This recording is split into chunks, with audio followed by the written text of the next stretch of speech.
This project came really from Paul Meyer, who's the director of the Arboretum. He went to Kew Gardens in London and saw this incredible exhibit about 10 years ago.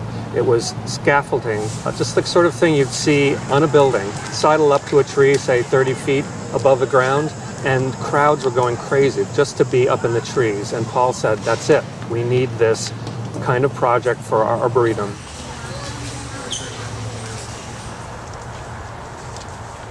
Here we wanted to create a sense of entrance to the tree canopy walk.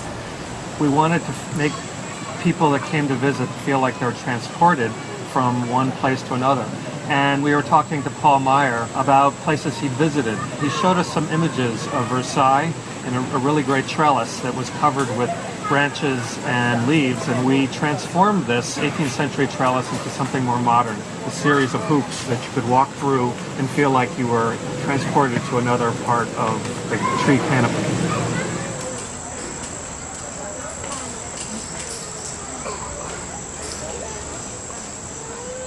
We looked at Chinese gardens, we looked at the way people experience the outdoors in other parts of the world, and saw that zigzag forms were really dominant, and it meant that people coming in would have a much longer and deliberate and focused view at different parts of the garden.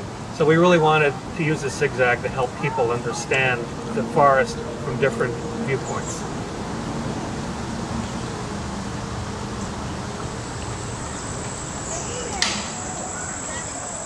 Behind me is a pavilion. It's based on Japanese tea house design, but it's a little different. It's on legs, 20 feet tall, and instead of being entirely composed of wood, it's made of steel and wood. We really wanted to create an exhibit that is steel in the middle of the woods, not just wood and trying to blend in. We really wanted it to stand alone.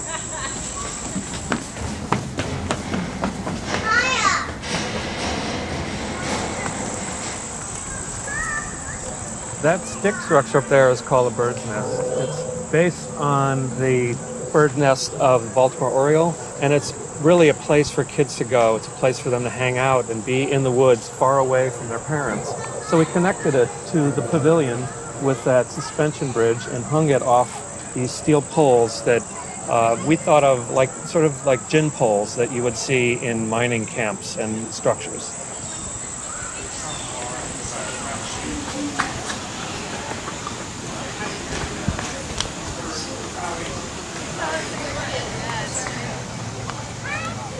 We use this netting to make a scary, exciting, and safe experience up in the trees. Some parents just can't stand the thought of walking out 50 feet above the ground, but we haven't found any kids that refuse to do it. I need a girl picture all together. I'll sit in the net. Take one of you guys in the net. Ready? Everybody get in the net. You can lay down like Polly was doing. All lay down like that. Like everybody lay together like that. Like next to each other. Awesome. Yeah. Next to each other.